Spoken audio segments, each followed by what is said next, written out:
Bonsoir à tous.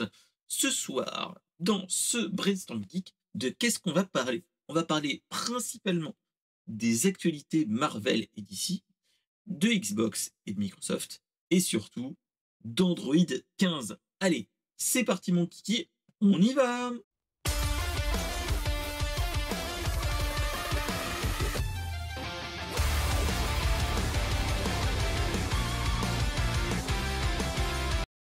Et bonsoir à tous, j'espère que vous allez bien. J'espère que c'est avec un grand plaisir que vous êtes là. Ce soir, on va parler d'actu geek parce que qu'est-ce que Brainstorm Geek? C'est l'actu et le rewind de l'actu pop culture où on parle un petit peu de tout et surtout de rien et surtout de l'actu brûlante. Alors, pour ceux qui ne connaissent pas, on a l'émission qui est faite et enregistrée sur Twitch et ensuite on le diffuse dans la semaine sur, sur les plateformes de podcast et surtout sur YouTube. Alors, petit changement par rapport à habituellement. Habituellement, on fait du jour pour le lendemain. Je vais essayer de faire des tests sur les prochaines semaines qui viennent. On va essayer de voir si, en coupant le Brainstorm Geek en sujet proprement dit, on va voir si ça peut intéresser plus de monde, le plus grand nombre, vu que un sujet peut durer assez longtemps, on peut aller jusqu'à une demi-heure, trois quarts d'heure, proprement dit. C'était l'occasion de voir si ça pourrait être plus jouable et plus, YouTube friendly. On les coupe en épisodes, qu'on coupe l'épisode en sujets et qu'on le diffuse au fil de l'eau. Donc voilà, c'était la petite occasion. On va essayer de voir si il y a moyen de le faire comme ça et on verra bien. On verra bien, c'est, l'occasion qui fait le larron. Alors, comme dans tous les streams de Brainstorm Geek, il peut y avoir des invités, il peut y avoir la chatroom qui, réagit à ce qu'on dit, mais surtout, vous pouvez venir en vidéo et même en audio, papoter avec moi. Il n'y a pas de souci. Vous venez dans la chatroom de Twitch au moment de l'enregistrement et je peux vous faire basculer dans le stream tranquillement. Voilà, voilà. Allez, sans transition, on va aller tranquillement vers toutes les news de la semaine. Donc, comme je l'ai dit avant le générique, on va parler beaucoup de Marvel, un petit peu de DC, on va parler de Microsoft et de la Xbox, et surtout, on va parler de la dernière sortie de chez Android, qui est nulle autre que la nouvelle version en mode développeur, la développeur preview de la prochaine version d'Android, donc Android 15. Et donc, vous allez voir ça à la fin de l'émission. Allez, sans transition, on y va. On se lance tranquillement vers la première news, qui est nulle autre qu'une news qui est très intéressante. En fait, c'est une news que moi, quand j'étais plus jeune, que j'avais été intéressé, c'était que nous, là, actuellement, on parle beaucoup des gros studios, des gros choses comme ça et des maisons d'édition de comics. Et je ne sais pas si vous vous rappelez, à une certaine époque, et même maintenant, il y a, on va dire, une grosse rivalité, un petit peu à la Nintendo et Sega, à une certaine époque, de DC et de Marvel Comics. Il y a eu des dessinateurs, des scénaristes qui sont allés chez un et chez l'autre. Et dans notre cas de figure, voilà, on a eu toujours une impression de cette problématique-là, proprement dit, hein. Et en fait, ce qui s'était passé dans les années 70, 80, 90, voire 2000, on avait eu de temps en temps des sorties en comics, mais c'était pas des gros trucs canons.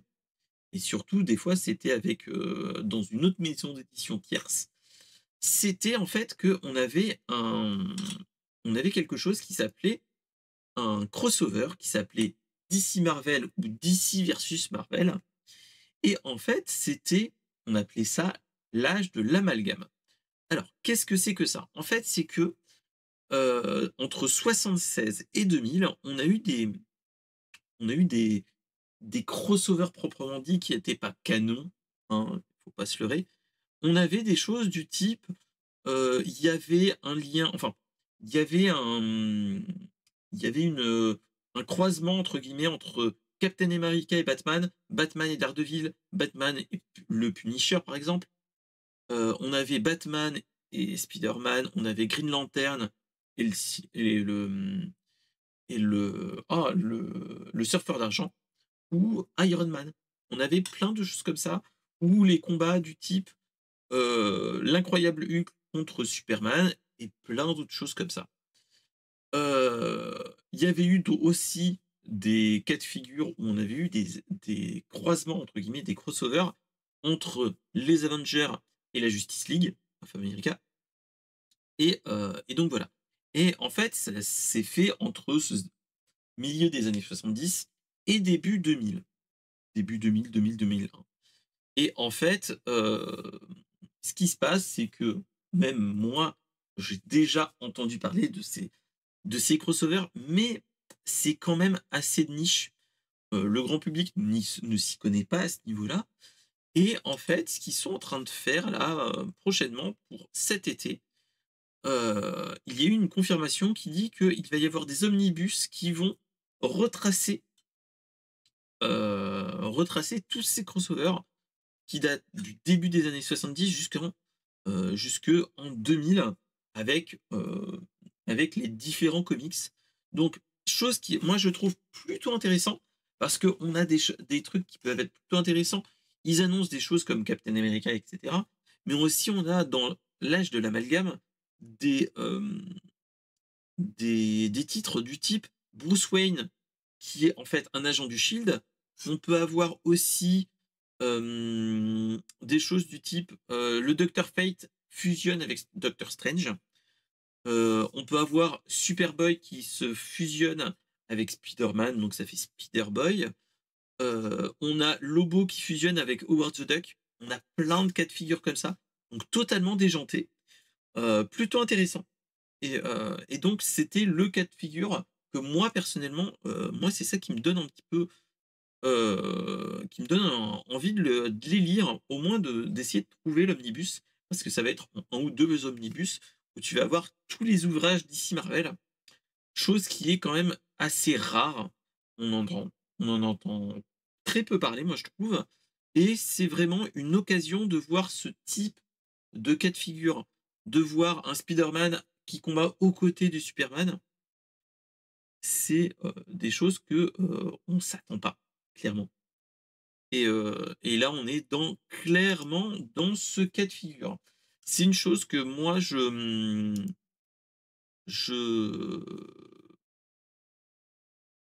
je trouve intéressant et surtout Panini Comics, et serait très bête d'éviter ce cas de figure-là. On est vraiment dans un type de jeu, enfin, un type de demande pas de fanat, mais d'un certain grand public, d'un certain geek qui se dit: «Mais, est-ce qu'il y a possibilité d'avoir des cas où on a, par exemple, là comme là, on a un un Superman avec Spider-Man, on a un Iron Man avec Green Lantern», toutes ces choses-là, ou même Iron Man avec, Batman. Et franchement, ça peut être très intéressant et surtout, ceux qui l'ont connu à l'époque sont des personnes maintenant d'un certain âge, sans être méchant envers eux, hein. On a minimum la quarantaine pour ceux qui ont connu, les premiers numéros dans les années 70. Moi, j'étais pas encore né, clairement. J'en ai toujours entendu parler, mais j'ai jamais eu la possibilité de le lire.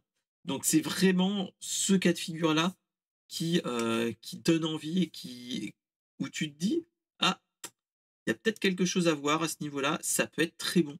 Je sais pas ce que vous en pensez mes chères, personnes de la chat room. Moi, je trouve que ça peut être très intéressant de faire de faire quelque chose sur ça.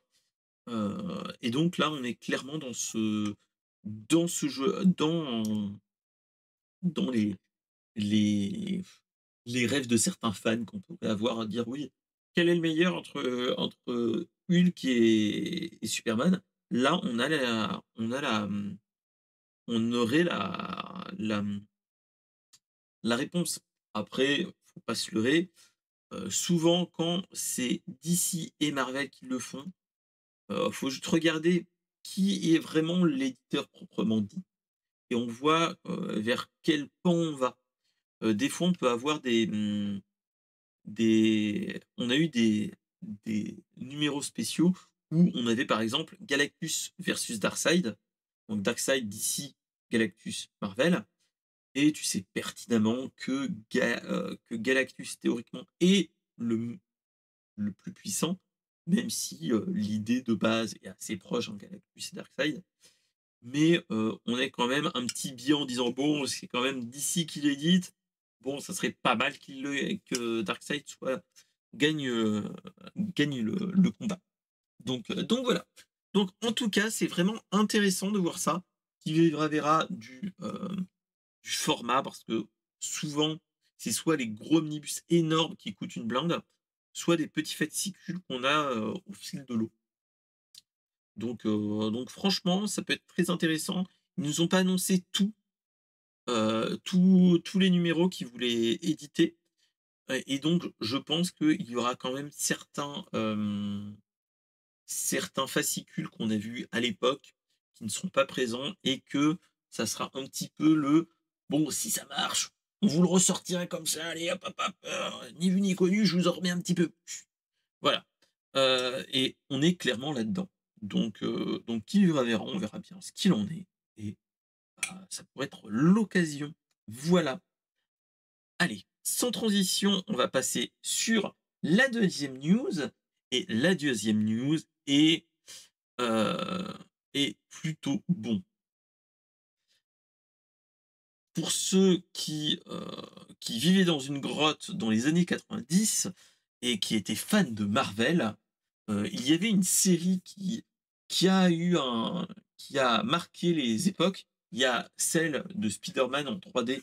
Rappelez-vous de ces épisodes qui étaient un petit peu en 3D et cetera, dans les années 90, fin des années 90, qui était plutôt bon. Mais on avait juste avant la série animée qui était plutôt super bonne. On était dans les C'était entre 87 et 92 si mes souvenirs sont bons. Il y avait quand même, quelques épisodes qui avaient tourné et cetera et c'était, bah, c'était les X-Men de l'époque avec Wolverine avant tous les films qu'on a eu de X-Men avec Bryan Singer et cetera et on a eu avant on a vu les dessins animés et qui étaient géniaux. Moi, j'avais adoré, je me rappelle. J'ai des j'ai des grands souvenirs de Malicia, j'ai des grands souvenirs de Wolverine en costume jaune comme on aura dans Deadpool et Wolverine dans le film qui arrive prochainement.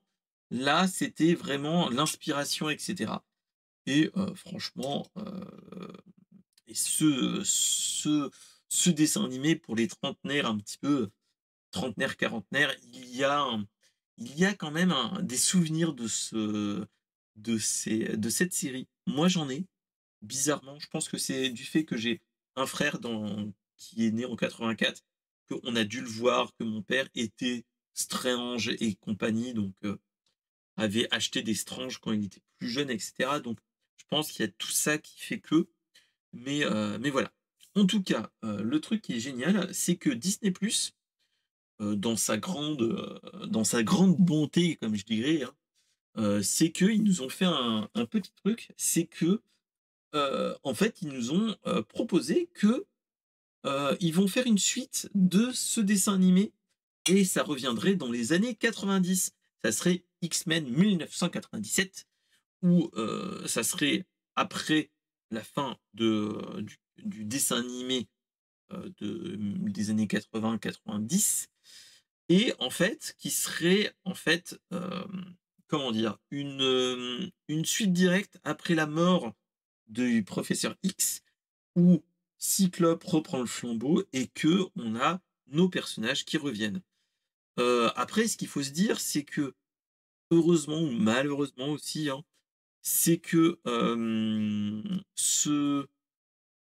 ce X-Men, le dessin animé était déjà plutôt bon, hein, plutôt bon et quand il a été annoncé il y a déjà quelques temps, ça avait été, ça avait été quand même, annoncé pas comme le Messi, mais presque et là franchement, on a, fin mars, les premiers épisodes qui arrivent, et franchement, ça donne clairement envie. Bon, pour les causes de droit, je vais pas vous la mettre, sur le stream, mais je vous laisse regarder la vidéo bande annonce de ce chef enfin, de la suite.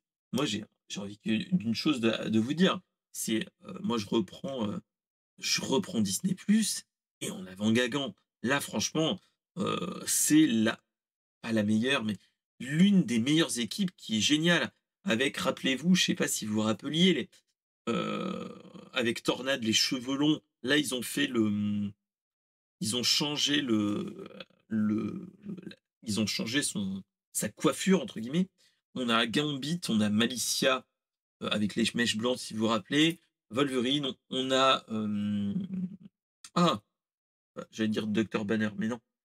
On a la Bête et on a Jean Grey et Cyclope, mais aussi on a tout ce qui est câble, et cetera et franchement, c'est tous ces trucs-là, ouh, ça m'intéresse vraiment. Après, j'ai envie de dire, là, on est un petit peu en train de se dire, comment expliquer ça? On a la hype du doudou de nos «doudous» entre guillemets d'une certaine époque et là, on est clairement dans ce cas de figure-là. On est à se dire: «Ah, c'est un vieux doudou qu'on avait chéri à l'époque et qu'on adorait» et heu, après, hem, tous les, toutes les séries animées et cetera qu'on a sur Disney+ et de l'univers MCU, heu, moi, j'ai envie de dire: «Pourquoi pas?» Ça peut être vraiment pas mal. Après,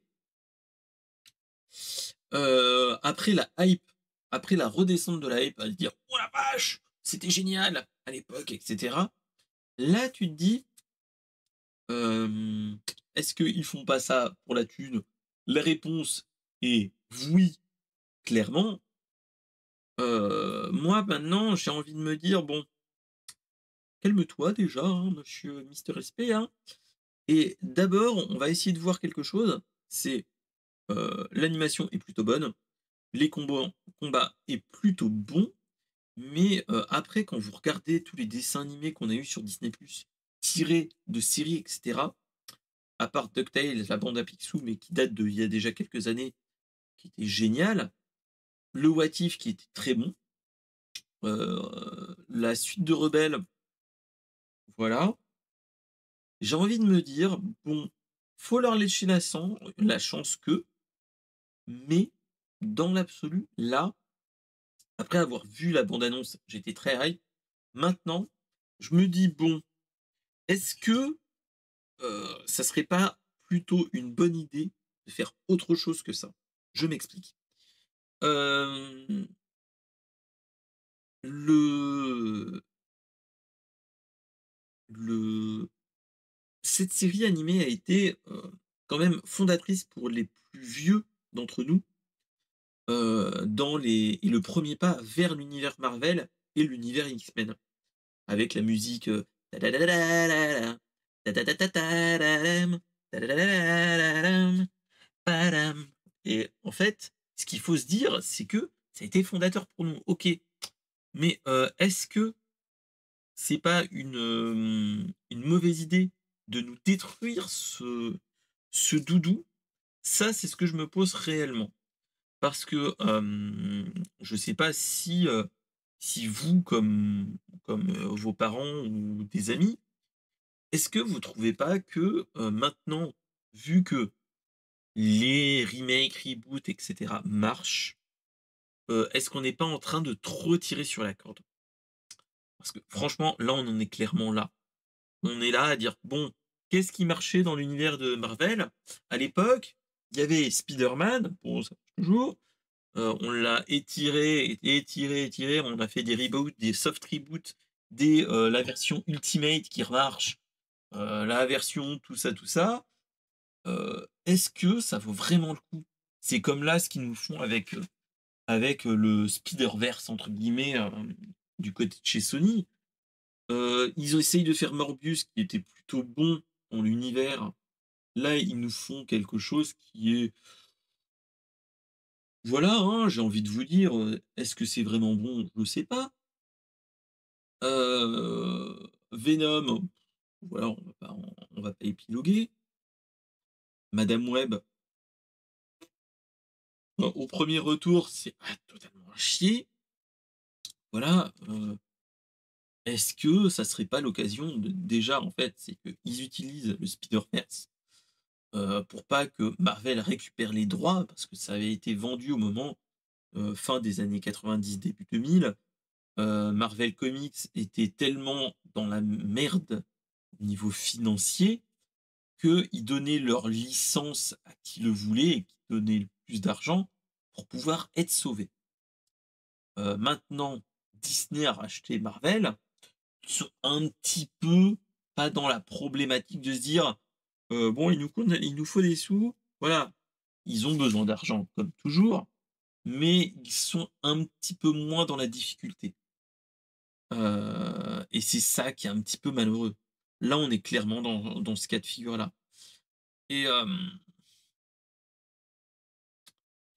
et là, moi, j'ai envie de dire: «Attendons de voir les épisodes». Clairement, moi, j'étais totalement hypé, hein. Je suis le premier à être hypé et clairement, on est dans le cas de figure, heu, est-ce que à la fin du premier épisode, on va être là avec notre souris ou la télécommande, si on a une smart TV, à se dire: «Bon, est-ce que, l'épisode que je viens de voir valait vraiment le coup de faire pas un reboot, mais faire une suite d'un dessin animé qui date des années 90 et qu'on n'a pas touché parce que c'était, entre guillemets, «l'œuvre fondatrice», une œuvre fondatrice une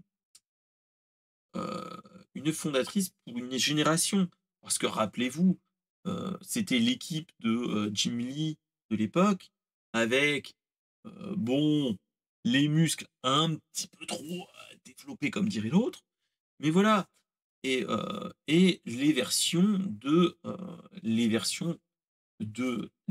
des meilleures versions de Cyclope parce que, depuis les années 90, il est devenu terroriste mutant, il est devenu tout et tout son contraire. Heu, Rogue, Malicia, bah, même chose, on l'a utilisé à foison, même dans les films, ils l'ont mal utilisé et ainsi de suite. Wolverine, bon, lui, c'est l'un des seuls personnages, même si on l'appelait pas Wolverine à l'époque, on l'appelait le Serval à l'époque et heu et voilà et et c'est dans ces moments-là où je me dis: «Bon, est-ce qu'ils vont pas nous refaire une Dragon Ball Super?» C'est-à-dire qu'il y a des gens qui vont aimer et les fans de la première heure ne vont pas aimer. On verra bien, on verra ce qu'il en est, mais là, clairement, voilà, on attend de voir, clairement. Voilà, voilà. Allez, sans transition, on va passer sur la troisième news de la semaine. Heu, c'est on va parler dans cette news de Microsoft et de Xbox. Alors, qu'est-ce que c'est que ce truc? Xbox, voilà, bon, ça, je vais pas vous en parler longuement à ce niveau-là. En fait, ça fait depuis plusieurs semaines qu'on a des rumeurs insistantes, des vidéos YouTube, d'influenceurs JV, des, journalistes JV qui nous disent: «Oui, alors, il y a des rumeurs qui font qu'il va y avoir des jeux qui vont arriver, pas sur qui vont sortir de leur exclusivité Microsoft. Est-ce que ça veut pas dire que on est au début de la fin de, Microsoft en tant que constructeur? Et en fait, ce qui s'était passé, c'est qu'il y a 2 semaines, après toutes ces rumeurs et tous les tweets qu'on a pu voir et cetera, qui nous dit: «Mmh, est-ce que Microsoft ne va pas devenir comme Sega?» Voilà. Heu, le patron de Xbox, enfin de la branche Xbox de chez Microsoft a, dit un petit peu a envoyé un tweet éteindre l'incendie en disant: «Bon les gars, jeudi dernier, on va vous faire un petit podcast et on va vous parler de ce qui va se passer». Alors là, ce qui s'est passé, c'est que suite à son tweet qui était entre guillemets à dire: «Arrêtez de faire une tempête dans un verre d'eau», heu, on en reparle sérieusement jeudi à cause de ce tweet ou grâce à ce tweet, pour, suivant le point de vue, hein, j'ai envie de vous dire. On a eu le cas de, bah, bah, qu'est-ce qu'on va faire? On va dire: «Attention, ils vont annoncer que c'est la fin de Microsoft, on va tous mourir», tout ça, tout ça, tout ça. Heu et bah, non. Et bah, non, en fait, non, non, ils nous ont juste annoncé une chose, c'est que, à, suite à cette pas problématique, mais voilà, ils nous ont annoncé que, vu qu'il y a eu des gros si, des gros problématiques, on va faire quelque chose. On va arrêter de parler de toutes ces choses-là et on va, tester avec des jeux qui sont dans le Game Pass. On va utiliser 4 jeux et on va essayer de les porter sur des plateformes différentes. Selon les, selon les rumeurs qu'on peut avoir, on a clairement Hi-Fi Rush qui est l'un des jeux les plus sous-cotés qu'on a pu voir dans le Game Pass, qui est sorti un petit peu en mode sous-marin en disant: «Eh, on est sorti, c'est plutôt pas mal». On nous l'a sorti un petit peu comme ça et qui est une pépite de l'année dernière. Clairement, si vous avez le Game Pass, essayez-le, il est génial. Et en fait, ils nous ont expliqué que bon, il y aura des jeux qui vont sortir dans les mois qui viennent, qui vont faire mettre fin à l'exclusivité chez Microsoft et que ils annoncent aussi que d'ici 5 à 10 ans, ils considèrent que, heu, il y aura moins d'exclusivité. Ce qui veut dire que moi, c'est comme ça que je ressens quand il dit ça. C'est plus que il y aura des exclusivités sur 6 mois, 1 an comme on peut avoir en third party et avoir petit à petit des jeux qui sortent. Là, on voit pointer du doigt, dans 5 10 ans, c'est la fin des exclusivités. Ça veut dire: «Bah, coucou les gars, en fait, ce que Sony nous disait en leur disant: "Ah là là, ils vont racheter Activision Blizzard, on va plus avoir Call of Duty". Ils se sont engagés pour éviter qu'il y ait ça et clairement, on est dans ce cas de figure. Annoncer que dans 5 10 ans, toutes les potentielles exclusivités qu'ils ont ne le seront pas. Alors, pourquoi? Alors, là déjà, j'ai envie de vous dire, la plus grande raison, c'est, bah, gagner des parts de marché parce qu'il ne faut pas se leurrer. Actuellement, Microsoft heu, n'est pas 1 dans la part de marché. Donc tous les exclusivités, Microsoft ont malheureusement pas un coup de projecteur assez puissant à ce niveau-là. Après moi, ce que j'ai envie de dire, on est en train de dire: «Oui, oh là là, les résultats de Xbox sont pas oufissimes et cetera». J'ai envie de dire, c'est Microsoft, ils ont encore du cash flow à plus savoir qu'en foutre, on va pas se leurrer à ce niveau-là et là, clairement, j'ai envie de vous dire, on est plus à se dire: «Oh là là, on est en train de spéculer quelque chose», où on n'a pas vraiment cette problématique proprement dite et c'est là que je me dis: «Mais pourquoi vous faites ça, en fait? Pourquoi on est en train de tirer sur l'ambulance?» Parce que, surtout en France, heu, ce qu'il faut se dire, c'est que, oui, OK, la France, une partie de l'Europe a été à une époque très, enfin, pas très Xbox. On a toujours été très PlayStation et on est clairement dans le cas de figure du à se dire bon les gars, on va on est encore dans la guéguerre Nintendo Sega qui n'a plus lieu d'être, clairement.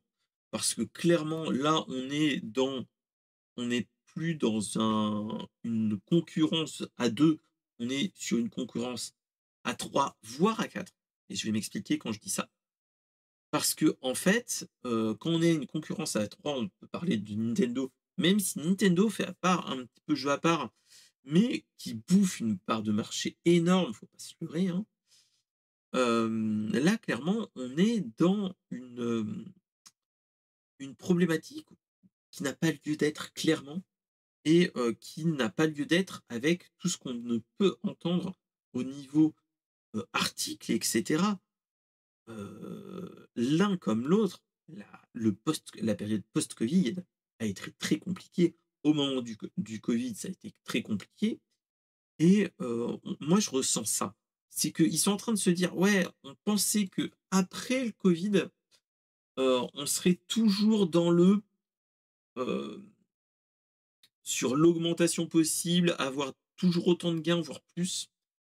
Parce que faut pas se leurrer, quand on a eu les premiers confinements, bah, les gens qui étaient à la maison, qu'est-ce qu'ils faisaient à part être sur leur téléphone? Ils jouaient aux jeux vidéo, ils jouaient au PC, clairement. Ils allaient sur Twitch et cetera. Chose qui s'est provoquée aussi, hein, et clairement, on est dans ce cas de figure-là et au point de vue résultat, même s'ils sont bons, hein, ils sont plutôt bons, ils sont pas aussi bons que dans les prévisions qu'ils nous donnent et l'une des solutions qu'on peut voir à court terme, c'est la fin des exclusivités. Faut pas se leurrer. Même Sony a des problématiques de rentabilité et cetera. Ils perdent de l'argent avec la dernière PS5, il faut pas se leurrer. Ils margent avec les accessoires et les jeux proprement dit, moins les jeux, mais principalement avec les accessoires et là, clairement, on n'est pas dans une période qui est bonne à ce niveau-là. Et la solution court-termiste qu'on peut avoir et que tout le monde bien pensante a, c'est que, bah, c'est simple. Pour avoir une meilleure part de marché ou une meilleure vente, il faut augmenter le public cible et qui dit public cible dit, bah, arrêter les exclusivités clairement. On le voit clairement avec ce qui se passe, avec les moves qu'on peut avoir, de la part de chez Sony. Regardez de la part de chez Sony, on a depuis quelques années God of War qui arrive sur PC, moi je dis Telou mais The Last of Us et tous ces jeux-là sortent petit à petit sur PC. Coïncidence? Je ne le pense pas, mais clairement, moi ce que j'attends, clairement, n'ayant pas de PS5, moi j'attends comme le messie Spider-Man 2, clairement, The Last of Us 2, le remaster qui vient de sortir, clairement, et au moins on a tous les jeux qui arrivent tranquillement.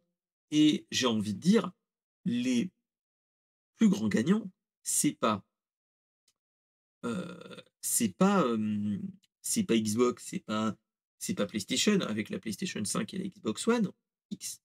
Enfin bref, vous me comprenez? Et la Xbox One Series X, excusez-moi. C'est plus le PC, le monde du PC où on a le meilleur des 2 mondes, plus les jeux PC et on est clairement dans ce cas de figure.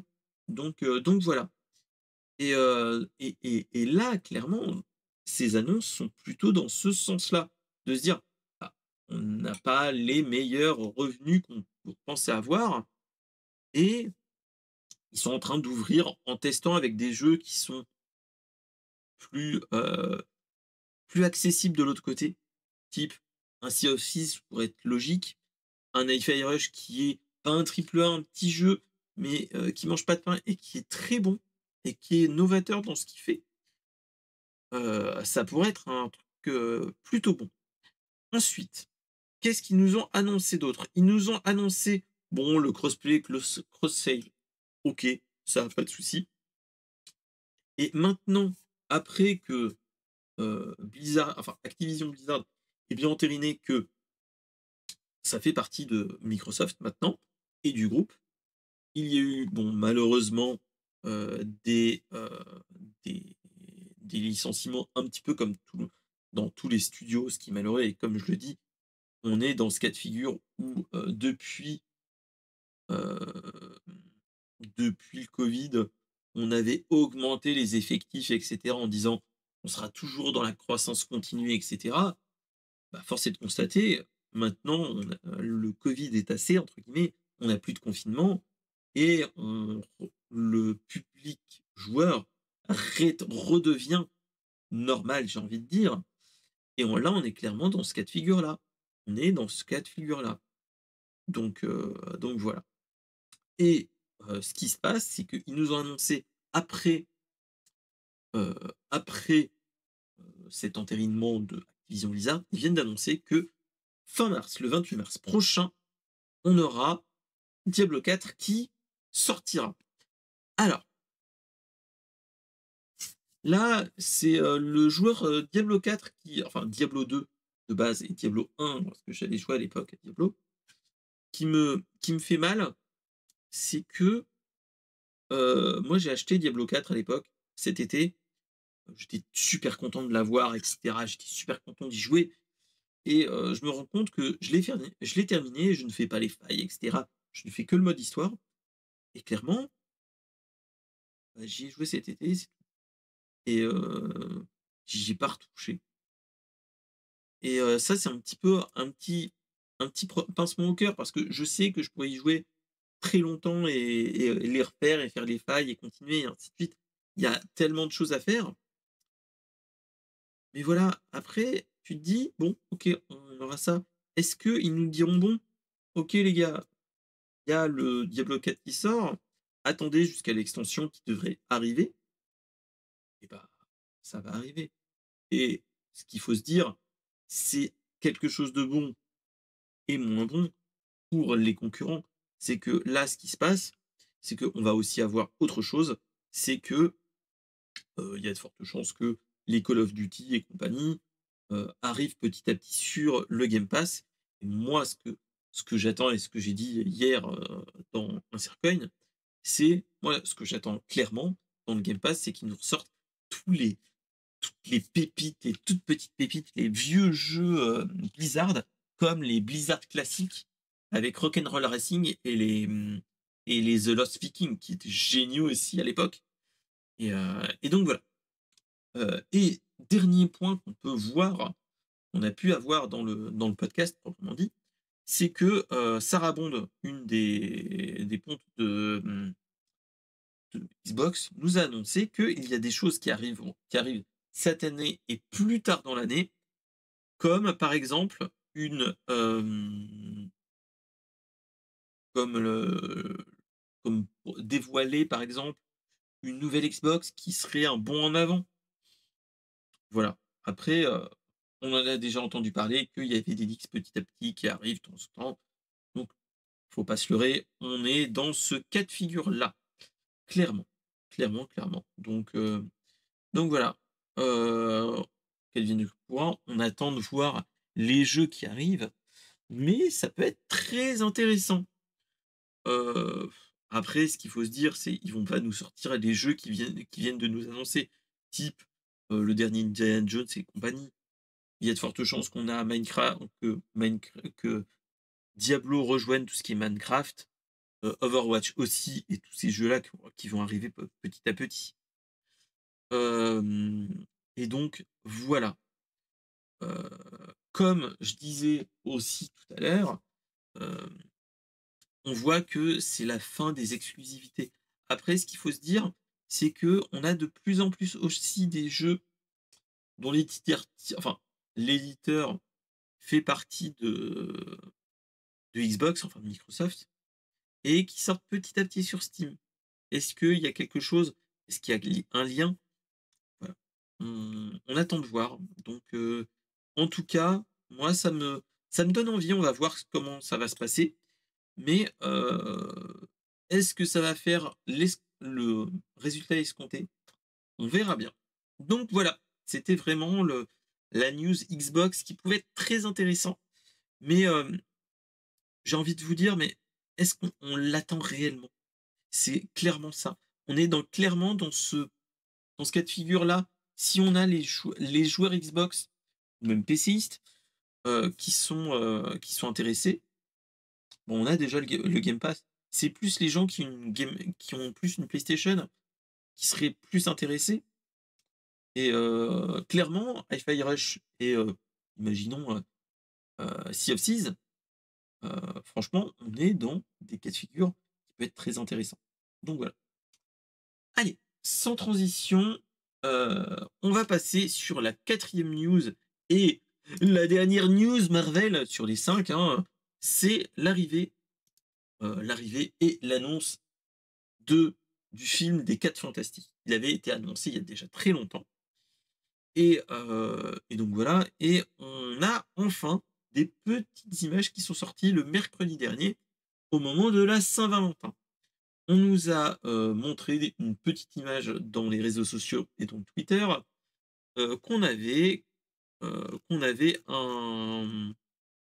affiche style dessin des 4 Fantastiques qui nous disait que vous inquiétez pas, on arrive très prochainement, etc., etc.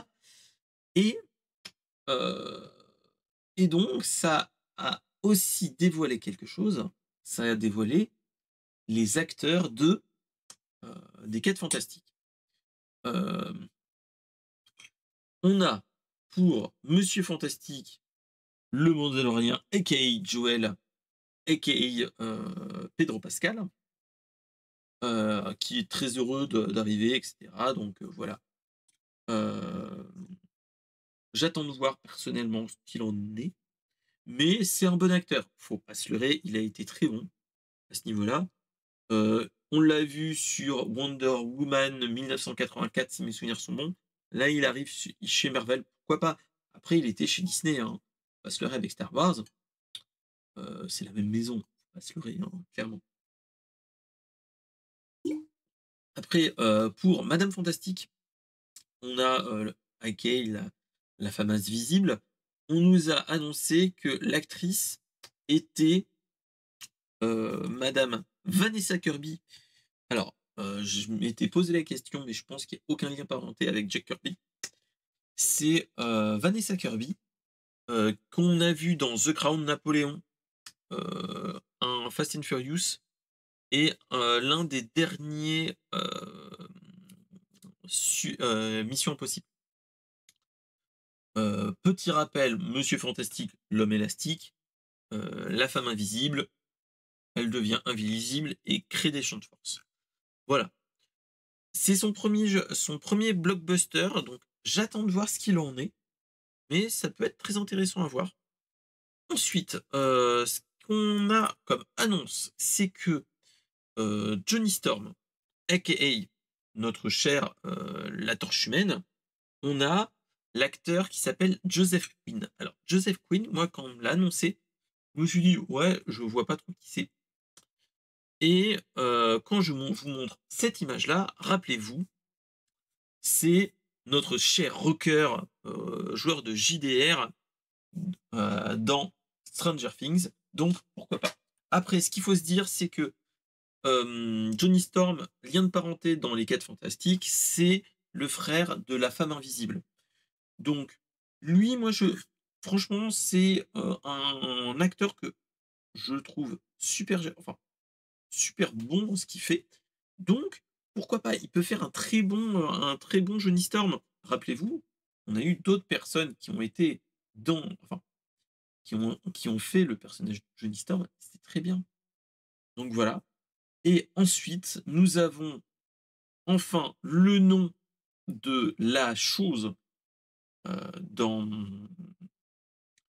dans la série. C'est Ebon Moss, Backrash, qui a été connu dans Andor et aussi dans Punisher, ceux qui connaissaient. Et donc voilà. Donc franchement, ça donne envie, c'est plutôt intéressant. on peut se dire que voilà, ça peut être très intéressant, et cetera. Après, moi, ce que j'ai envie de voir, c'est que, là, dans l'annonce qu'il nous a fait, on avait une image typée années 60 dans le MCU et donc là, tu te dis: «Il y a un truc bizarre déjà». Parce que qui dit univers du MCU, normalement, les années 60, on en est loin, on est dans les années 2020 et donc qu'est-ce qui se ferait? Est-ce qu'on va avoir une sorte de lien avec Ant-Man et compagnie ou Doctor Strange? Où tu as des dimensions parallèles, des choses comme ça, avec le Quantumanium et cetera.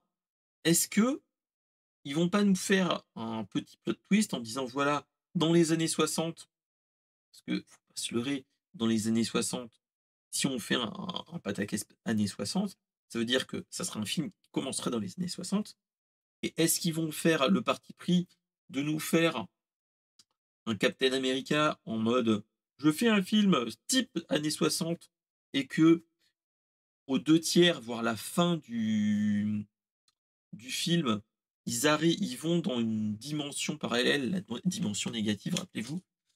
Pour ceux qui ont lu, les BD, Fantastic Four et même moi personnellement, c'est comme ça que je l'ai découvert. Moi j'avais lu, la Civil War qui est clairement, une des façons que, Red Richard utilise la dimension négative, mais potentiellement, il y aurait peut-être un moyen, scénaristiquement parlant, de faire quelque chose où rappelez-vous quand vous voyez parce que faut se rappeler que avant ce film-là, il y a eu 3 autres films, enfin 3-4 autres films. On a eu un dans début des années 90 qui est jamais vraiment sorti, qui avait été fait avec du carton-pâte et cetera, qui était pas oufissime. Après on a eu Les 4 Fantastiques, 2 films, Les 4 Fantastiques et Les 4 Fantastiques et Le Surfeur d'argent, rappelez-vous, avec Johnny Storm qui était nul autre que notre, cher acteur qui a fait dans les MCU, Captain Rogers. Donc voilà et ensuite, on a eu le reboot, qui a pas du tout marché, enfin qui a pas réellement marché, c'est autre chose. Et donc voilà. Et là, est-ce qu'ils vont prendre le parti de refaire un reboot et qu'on se fasse chier parce que personnellement, enfin, potentiellement, les gens qui ont regardé au moins les 3 autres films connaissent les origines de de Red Richards, de Johnny Storm, de la chose et de notre cher, Sue Storm. Voilà, heu, est-ce qu'il y a un réel intérêt? Voilà. Mais après, de toute façon, est-ce qu'ils vont nous faire pour la phase 5, fin de phase 4, début de phase 5, est-ce qu'ils vont nous faire quelque chose pour remonter le niveau en disant: «Voilà, c'était une équipe qu'on en a déjà entendu parler», parce que rappelez-vous, dans Doctor Strange 2, Multiverse of Madness, on voit une incursion, enfin, Doctor Strange va dans un autre monde parallèle du multivers et on a les Illuminati avec le professeur Xavier, Docteur Fantastique, et on a le chef des Inhumains qui est là, et cetera, et cetera. Et on a une Captain Marvel, et cetera. Pourquoi pas? Pourquoi pas? Ça peut être intéressant. Sauf que eux, ils étaient déjà morts. Spoiler, désolé. Mais et quand on voit Doctor Strange, à un moment, il y a eu un clin d'œil en disant: «Ah, on vous connaît, enfin, les 4 Fantastiques». Et il y a une réplique, je sais plus comment il le dit, mais tu as une réplique qui fait que tu te dis, Doctor Strange se dit: «Mais moi je vous connais en fait, il y a pas de problème». Donc c'est dans ces moments-là où tu te dis: «Ah, ah, ah, il y a peut-être quelque chose». Est-ce qu'ils font un petit peu de foreshadowing et cetera? Mal fait, mais voilà, on verra. Clairement, je suis entre mi-figue mi-raisin. Après ce qu'il faut se dire, c'est que les acteurs vont être bons, ça il y a pas de souci, hein, clairement. On est dans ce cas de figure-là. Est-ce qu'on aura un bon un bon film, enfin pas un bon film, mais un quelque chose qui va nous permettre de faire quelque chose de très bon? Ça, c'est la grande question. Clairement. Est-ce que on a un Est-ce qu'on va avoir vraiment un film qui va remonter la pente depuis Endgame? Parce que clairement, est-ce que vous voyez des films, clairement, dans l'univers Marvel et même des séries, qui ont fait quelque chose de vraiment différenciant depuis Endgame? Après on va me dire: «Oui alors, c'était bien les Gardiens de la Galaxie». OK, pourquoi pas, mais le Spider-Man, c'était du pur fanboy et cetera. Les Éternels, voilà, on est vraiment dans ce cas de figure-là et c'est ça qui me pose problème. Est-ce que Docteur Pool, enfin Docteur Pool, Deadpool 3, enfin Deadpool et Wolverine, et est-ce que c'est vraiment, quelque chose qui va remonter le niveau, qui va sauver le MCU? Est-ce que c'est ça qui va sauver le MCU? Je sais pas, clairement pas. Clairement pas. Parce que avant ça, entre Deadpool et les 4 Fantastiques, il y aura quasiment un an. Parce que ce qu'il faut se dire, Deadpool, c'est juillet de cette année. Les 4 Fantastiques, c'est juillet 2025. Et avant, tu as la suite de Captain America 3, qui sera Captain America avec le Faucon, les Thunderbolts, mmh, et les 4 Fantastiques. OK. Moi, j'attends de voir. Clairement, là, on est dans ce cas de figure-là où, les films reviennent, MCU, mais est-ce que la qualité sera là? Et c'est ça la grosse problématique que moi je trouve dans ce MCU, clairement. Est-ce qu'on a vraiment des films ou des séries qui ont tiré l'épingle du jeu? Moi, je vois que, les What If, clairement, qui ont été des kiffs proprement dit de je pense beaucoup de monde. Voilà, on est dans ce cas de figure-là. Donc, à nous de voir et on verra bien. Voilà. Allez, sans transition, on va passer sur la dernière news de la semaine. C'est la sortie de Android 15 Developer Review numéro 1. Qu'est-ce que c'est que ça? Alors, pour ceux qui ne connaissent pas l'univers Android, on a normalement une version tous les ans, quelques années, et on a un rythme de croisière où, pour que les développeurs puissent implémenter au fur et à mesure les nouvelles fonctionnalités de l'OS dans leur application, on a des développeurs preview. Et donc, ce qui s'est passé, c'est qu'on nous a sorti, c'était pas aujourd'hui, c'était samedi, vendredi ou samedi, si mes souvenirs sont bons, la première développeur review. Qu'est-ce que c'est que ça? Donc, c'est les premières versions postables. On peut les utiliser. Après, c'est à vos risques et périls, hein, faut pas se leurrer. Et ça permet de voir les évolutions qu'on peut avoir déjà proprement dit. Ce qu'on peut voir déjà, c'est Android 15, OK. C'est que, c'est un Android qui est bon, OK, c'est la continuité des autres versions d'Android. Ça, OK, pas de souci, on va pas changer, réinventer la roue et cetera. Mais ils vont un petit peu plus loin, il veut aller un petit peu plus loin sur l'utilisation d'un petit peu tout, dont, par exemple, les traitements pour les IA en local, l'affichage proprement dit, l'utilisation, en fait, des caméras parce que, en dehors, je sais pas si vous vous rendez compte, mais quand on utilise, en fait, un Android, souvent on a une surcouche du constructeur pour les caméras. Par exemple, moi, clairement, ce téléphone-là qui est un Pocophone, hein, on a j'ai comment dire, j'ai une surcouche pour l'appareil photo. On peut l'utiliser avec vu qu'il a plusieurs appareils, et ainsi de suite, on peut l'utiliser de cette façon-là. Là, clairement, en fait, ils essayent de, reprendre ce précaré pour que, des développeurs tiers puissent utiliser vraiment le le quelque chose de mieux et de bien. Donc voilà.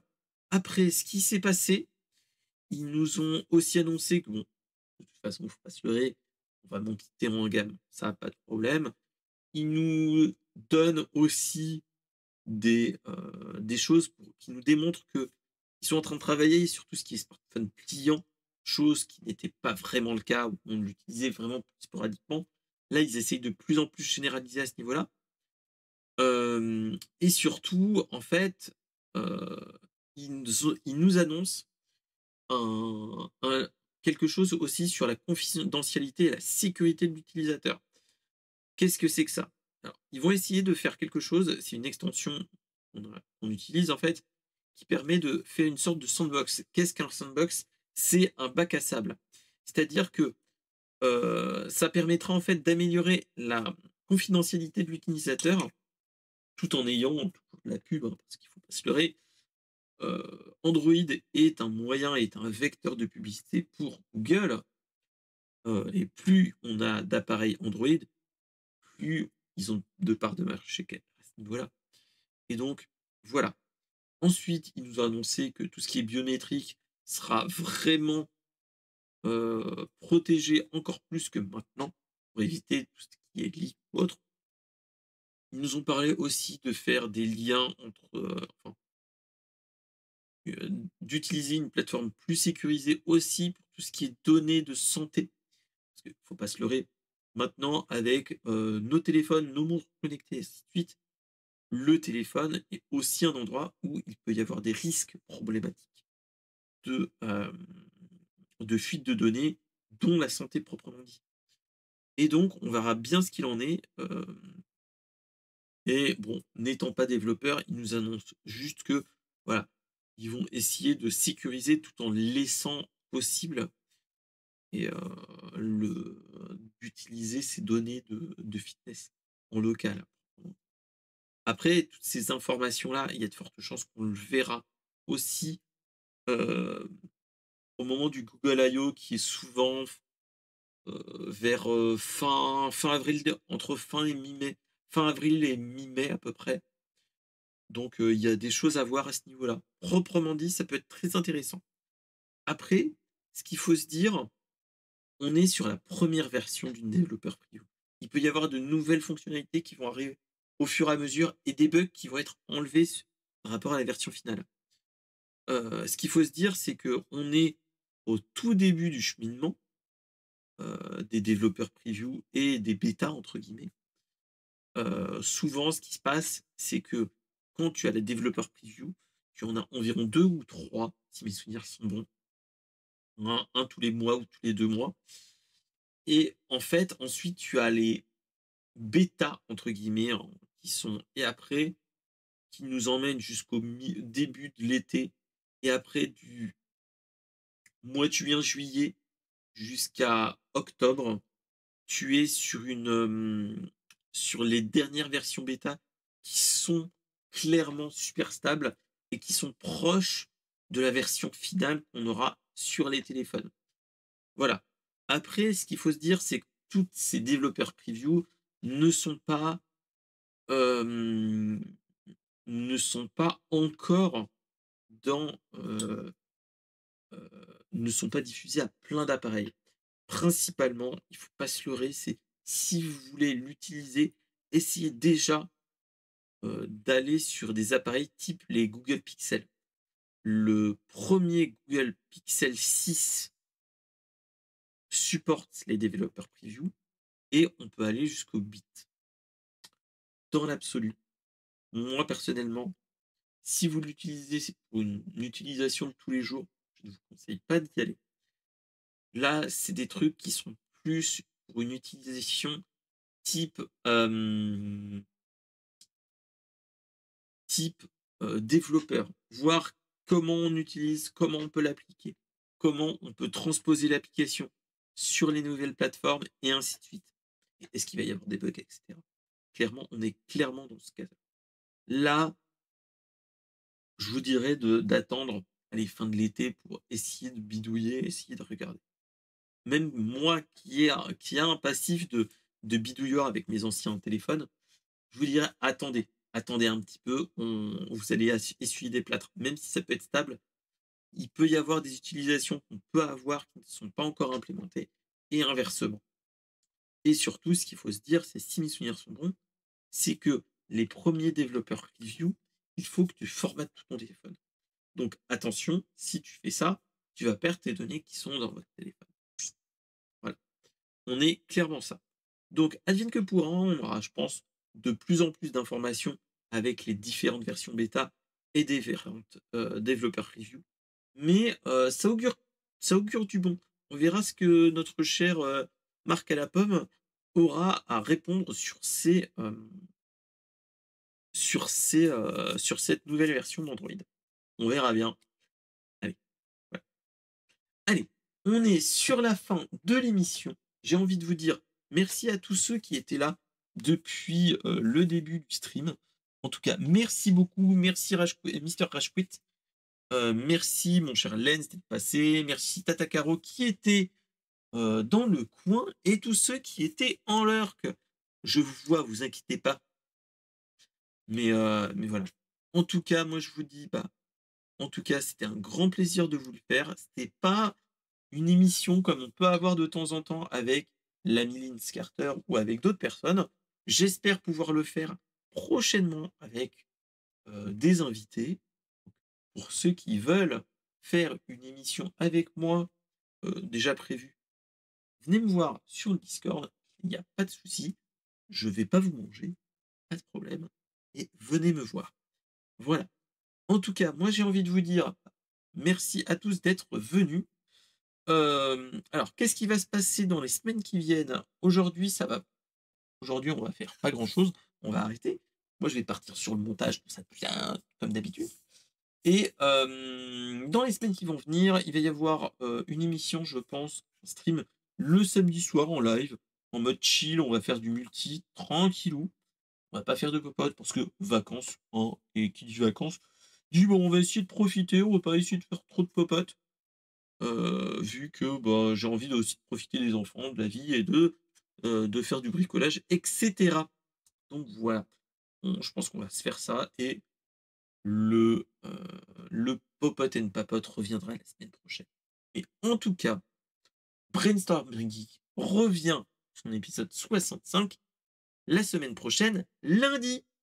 Et voilà. Et donc, je vous dis bonne soirée à tous et à la semaine prochaine ou samedi si vous voulez jouer avec moi. Salut!